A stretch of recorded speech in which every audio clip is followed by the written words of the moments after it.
Welcome to Relax and Chat. Boy, I've got a great show for you today. CJ Ives Lopez. She's a fantastic writer and she's the host of the Author's Porch. That is a YouTube show, a podcast, and they even have a magazine. This is a very fascinating and wonderful young lady that I think you're really going to enjoy meeting. Sit back, relax, and enjoy the show. Hi, CJ. How are you doing this evening?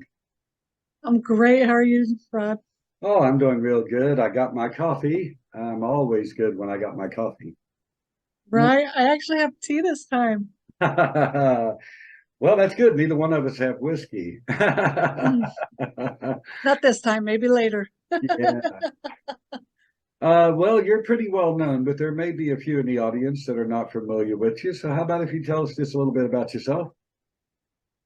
Well, they call me CJ. There's that.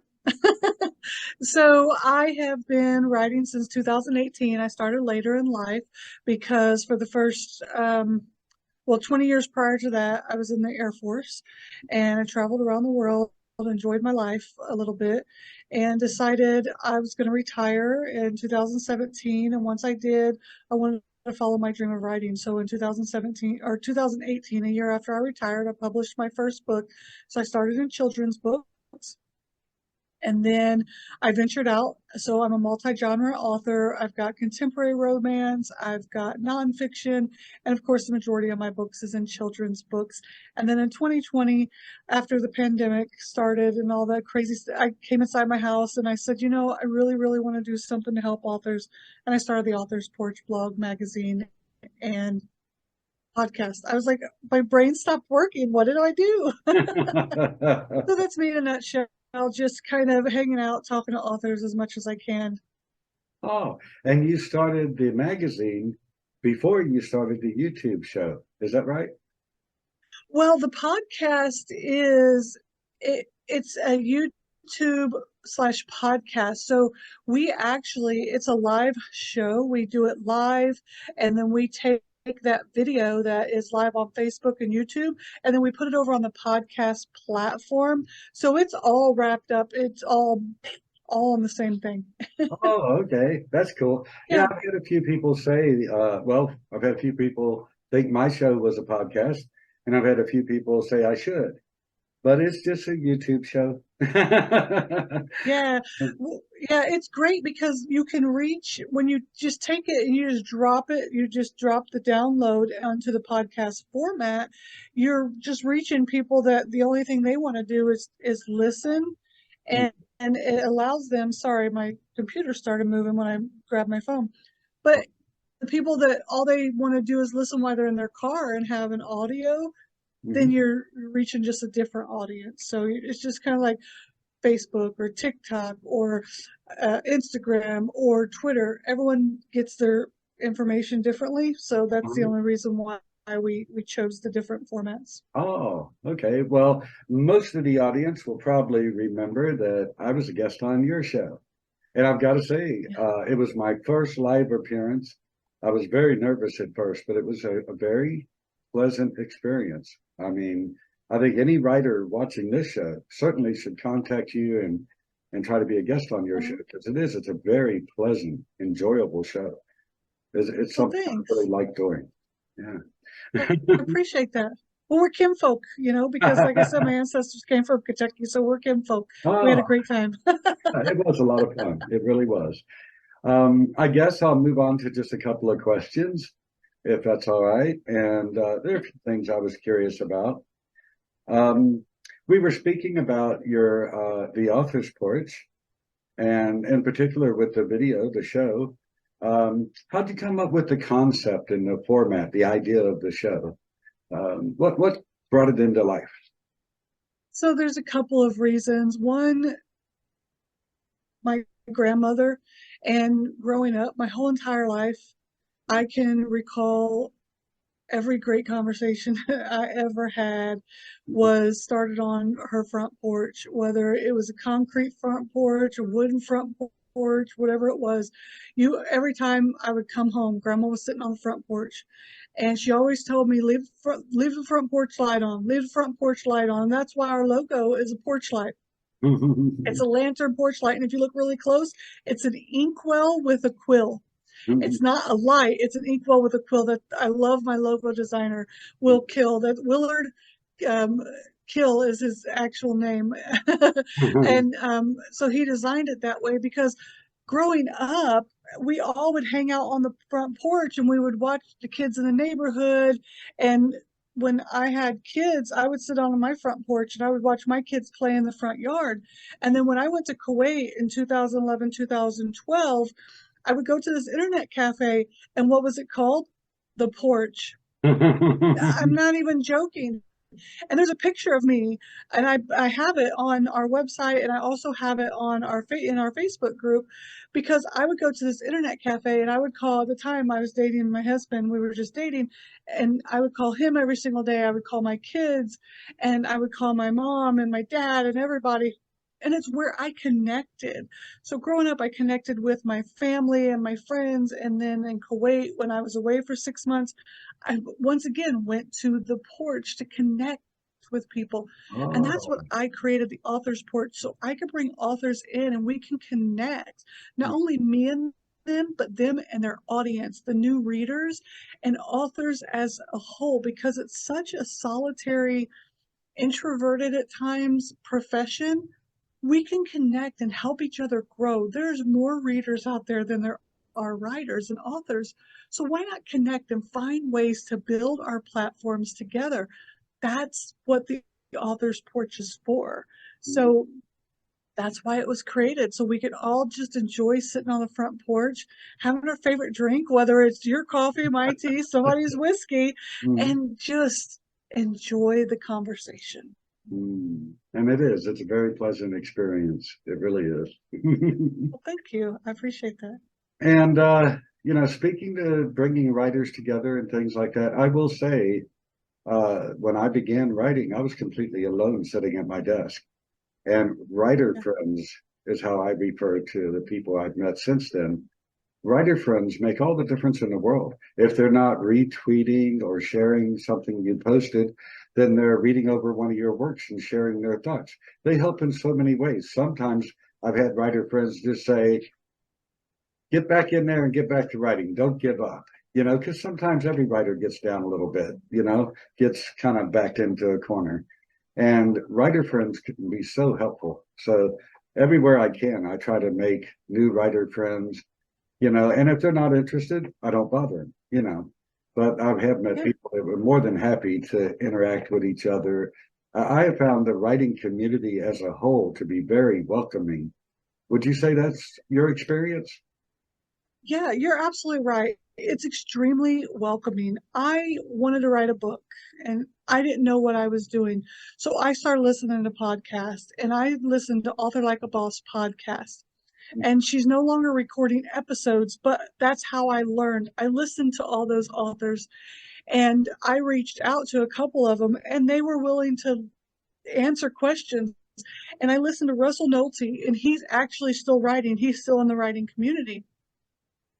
And it was him that said, you're going to suck until you don't, so just do it. And that was like that affirming, just do it. And I did suck. My first children's book is still horrible. I'm not going to change it. I want it to be horrible because it's perfectly horrible.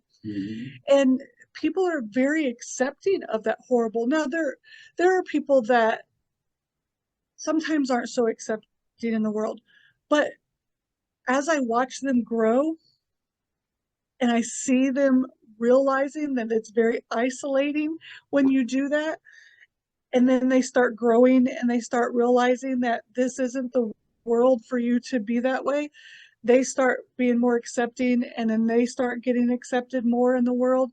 But I have found the most compassionate people in the writing world, people that have the most passion for what they do in the writing world.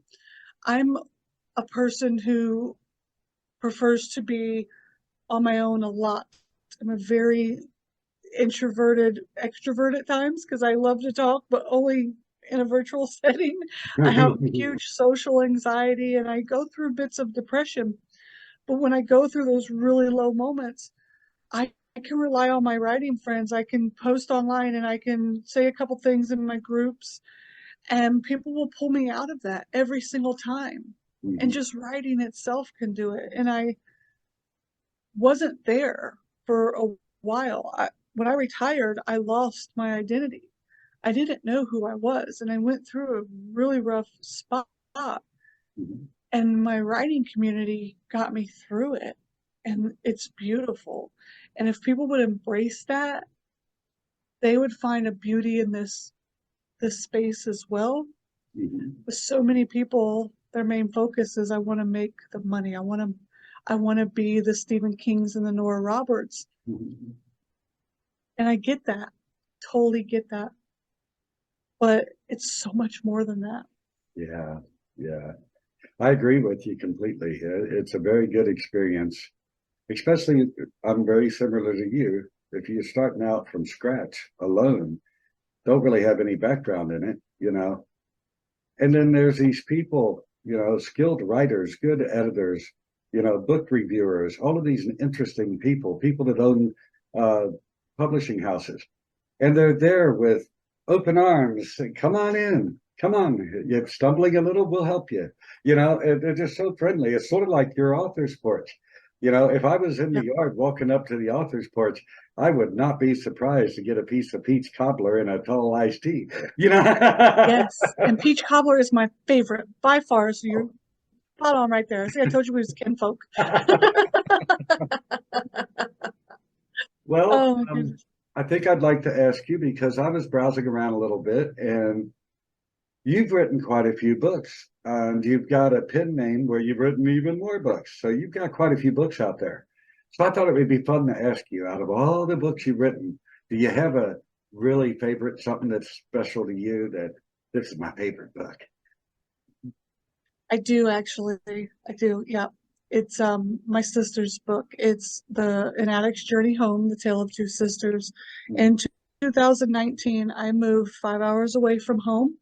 My son, my daughter, no, my daughter and my husband was here in Brownsville. I moved up to San Antonio to take a job at a university. I lived in a one bedroom. It wasn't even a one bedroom. Elvis is coming to visit us. It wasn't even a one bedroom. There was no bedroom. It was just a studio apartment. Mhm. And for the year that I was up there, I sat by myself and I did a lot of praying and a lot of self searching and everything. And me and my sister started a sister live show where she went around in the community and she was helping homeless people by feeding them and giving them clothes and taking in donations. And through this, she gained the courage. She wanted to tell her story because for over 25 years of her life, she was in active addiction. Mm. And I had never sat down, and I had realized I never sat down and actually talked to my sister about her active addiction because I left at the age of 19, which was when things were getting really, really bad in my family because her addiction was taking over everything. Mm. She had just was about to lose both of her children. And that was why I was leaving because things were getting really bad. So in 2019, before the pandemic, well, it happened in 2020, but so we sat down and we recorded all of it so that I could go back and write it so I could actively talk to her and listen and learn. We recorded every moment that she could remember about her active addiction, everything that she went through, the horrid stories, and we cried together. Oh. And we wrote about what she went through, how I received it, how I felt about it as well, because it's very important to learn about the family members' side about it, what the family members go through. Mhm. Because I was escaping home, so I didn't fall to the same places that she did. And that's my favorite book because a lot of people are ashamed of their stories that Mhm. they went through while in addiction. Mhm. Well, there's nothing to be ashamed of because addiction is a disease, not a choice. Now, would you say The, you approached yep. the book more as a biography of your sister or more as a fictional piece that was based on your sister? No, it is a biography. There Ooh. is nothing fiction in the story. The only thing we changed was people's names, Mm-hmm. to protect the innocent and to um, protect her children and things like that. But every bit in there is true. It Wow. is it is what she went through. And I'll be very candid. She was raped multiple times. She was left for dead multiple times. She was intentionally overdosed by people multiple times.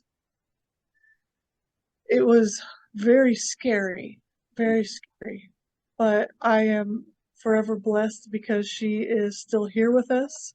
Mm. And next week, she's actually going to be here.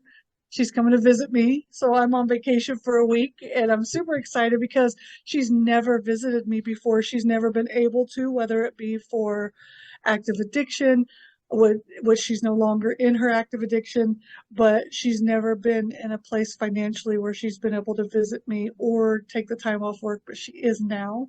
She has been clean for over 10 years.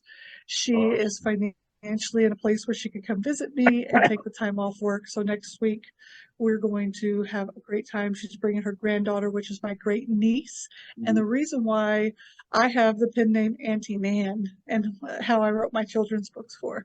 Mm-hmm. Aw. Well, all of that sounds pretty amazing. It sounds like a fantastic book. And I was a teenager in the late 70s and early 80s. And honestly, I was involved in the drug scene. I can't say I was ever really addicted, but I had friends that were. And even if you were on the sidelines, that was a gritty, tough, hard place to be out in the streets in the 70s. I guess it would still be today, but wow.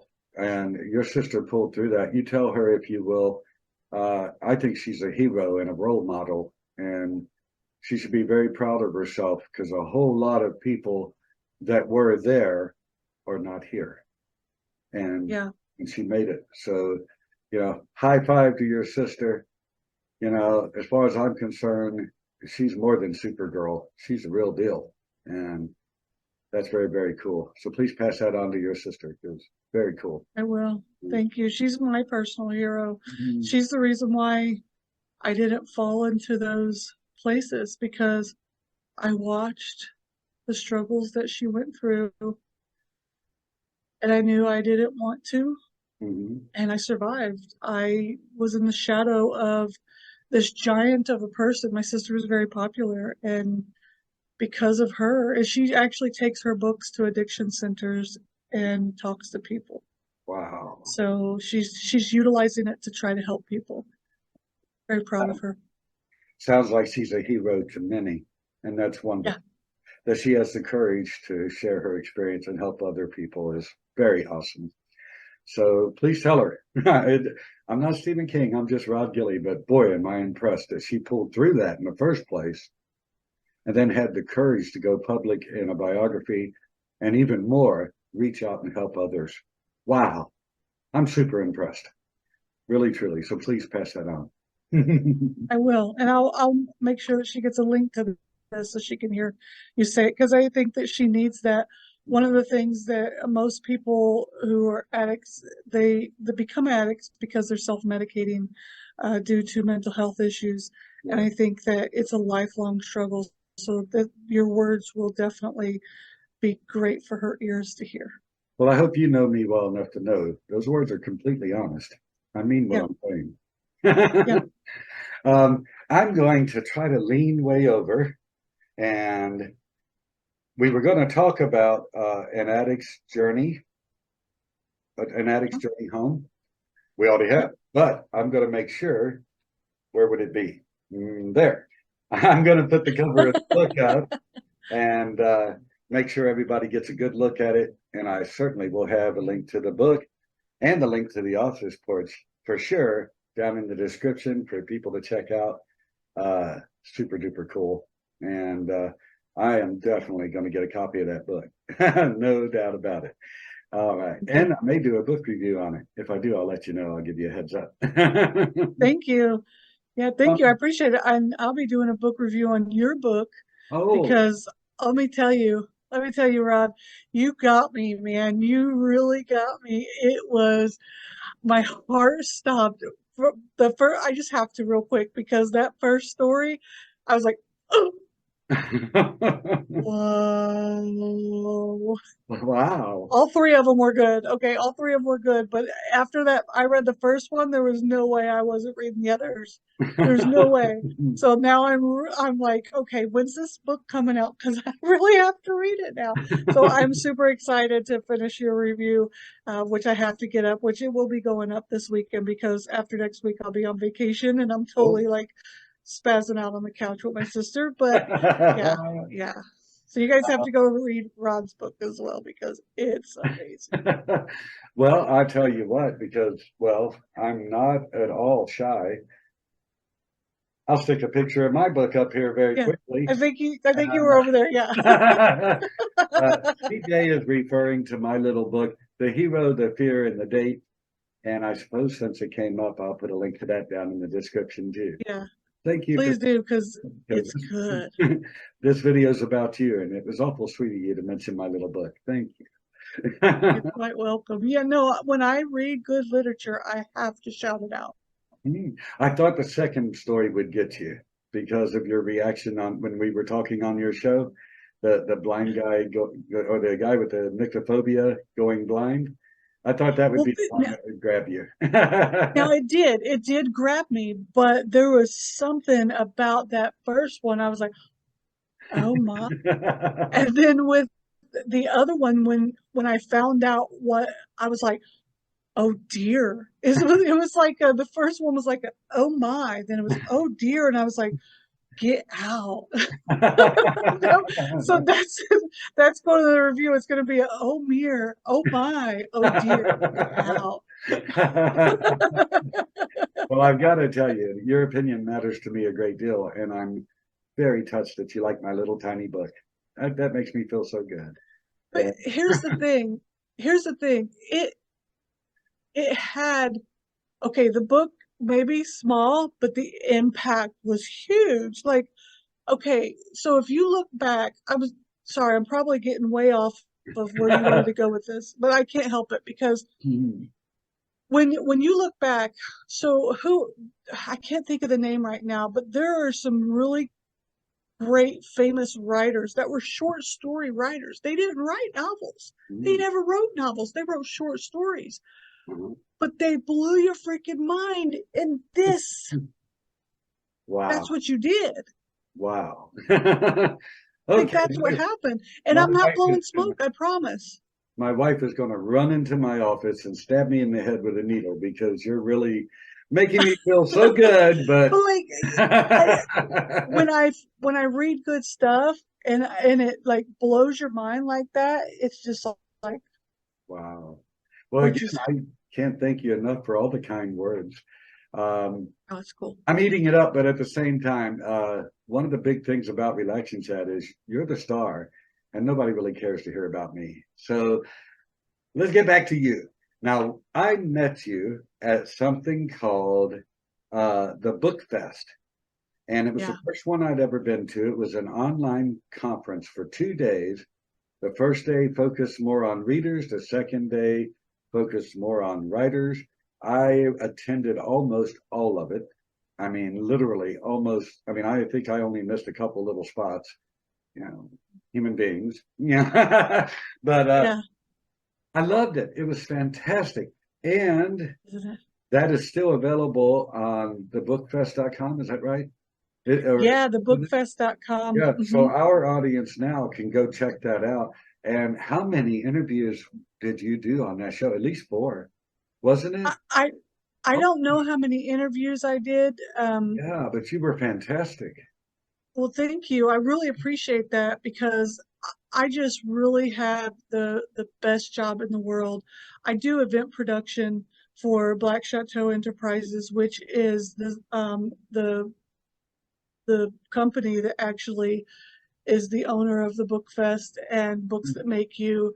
and that I did event production for the book fest, and we'll be doing beach bum book bash. We just call it BBBB in June, and the book fest is twice a year. But I'm telling you, the amount of talent that comes across the book fest, Uh-huh. and I just love it because I'm learning so much. I get to interview people that I never thought I'd be able to sit in the same room with. Yeah. And if I don't interview them, guess what? I'm sitting back there pressing buttons because I'm producing the events. And I'm like, how did this happen? How did this happen? Desiree Duffy and Dave Napox, they're the owner and co-owner of Black Chateau. They're the CEOs of that, and they're phenomenal. Like, how do you meet people like this? Writing community, Yeah. writing community. Yeah. I Yeah, can already say that the beach bash in June is already on my calendar. And it's going to be if super I'm cool. breathing air, I'll be there for October. I loved the Spring Book Fest. That was an absolutely wonderful experience. I loved it. And I participated as much as I could, from the audience. And I met at least five different people that are still writer friends, and we still chat with each other, you know. So Very cool. that was a very great experience for me. I loved it, really did. Awesome. Yeah, and Desiree and Dave will be speaking at Writers Con in Oklahoma City in September, and I'll be moderating that event. Will be in Oklahoma City, and that's a sit down, that's an in-person event. So Writers Con September 1st through 4th, the topic could be AI. They're going to be talking about AI and the implication in the writing world. And at BookFest, that was the one topic that literally you couldn't even keep up with the comments. Oh yeah. Was like I was like sitting here and I just wanted to read all the comments. And I was like, I can't keep up. But yeah, bookfest.com, and they put on some phenomenal events. I love it. Well, I'll be honest, and I'm very well known to state my mind. And I'm sorry, Zoom is telling me I'm almost out of time. But if I saw a novel and it said Stephen King's new book, The Scary Boot, completely AI, you couldn't pay me $5 to take it. I think a novel should be written by a human being with a heart and emotions and feelings and creativity and imagination, not some computer program collecting data. And so I'm very Yeah. strongly against AI in writing. And, I'm sure there's a lot that would disagree, but there it is. That's how I feel about it. Yeah. And you know what? And your opinion is absolutely valid. I agree to disagree. And the reason is a human, because I play around with Chat GPT Mhm. and also Bard. Bard is on the Google side. And I also do text to image with Canva and stuff. And the reason why I play around with this is because if you don't learn it and become informed, then you don't understand the capabilities of it. It's a human still involved in AI. You're still involved with AI, so it's still a human.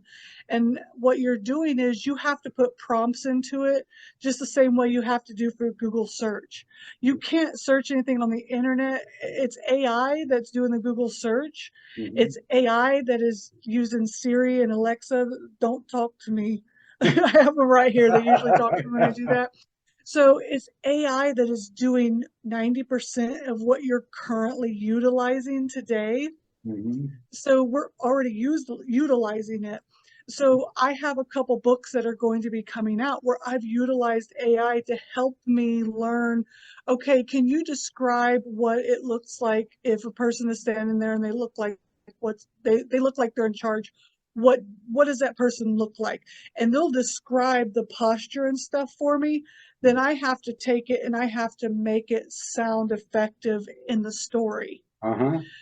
but they help me understand what they're standing up straight, their shoulders are back, their head is this way, their head is that way, or they have chiseled jaw because so humans are still writing it, Uh-huh. And so I get what you're saying, but for me, humans always evolve. Hmm. AI has not evolved to the point where they can be standalone yet.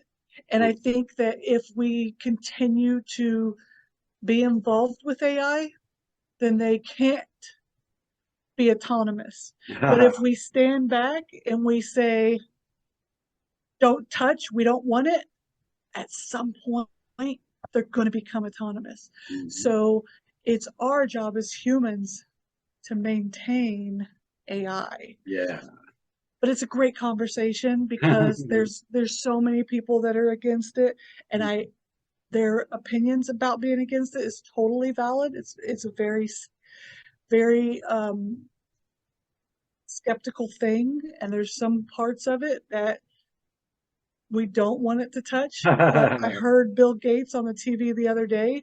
If we if we start putting laws and stuff on the good people from touching it, there's no laws for the bad people. So guess what? The bad people are going to be even more intelligent with AI than the good people. So we've got to get ahead of the curve, because if we don't, then AI is going to become bad before it ever becomes good. Yeah. Well, the most Yeah. valuable thing that I think we still have as the human race worldwide is I believe we all have the right to our opinion. The right we don't have is to impose our opinion on others. You know, you and Amen. I disagree on the AI thing. That's fine. Yep. You know, Yeah. you're not wrong. I'm not wrong. We simply disagree. We move on. Not a problem. Well, there's Amen to that. very little time left in broadcast for Relax and Chat at the moment. And I wanted to make sure that I gave you a moment to be able to speak directly to the audience. And with great effort, I will hush. It's not easy. And Yeah. please share anything you like with the audience. I don't censor in any way. Say hi to the audience. I have had an absolute blast talking here. Rod, thank you for giving me this platform on Relax and Chat.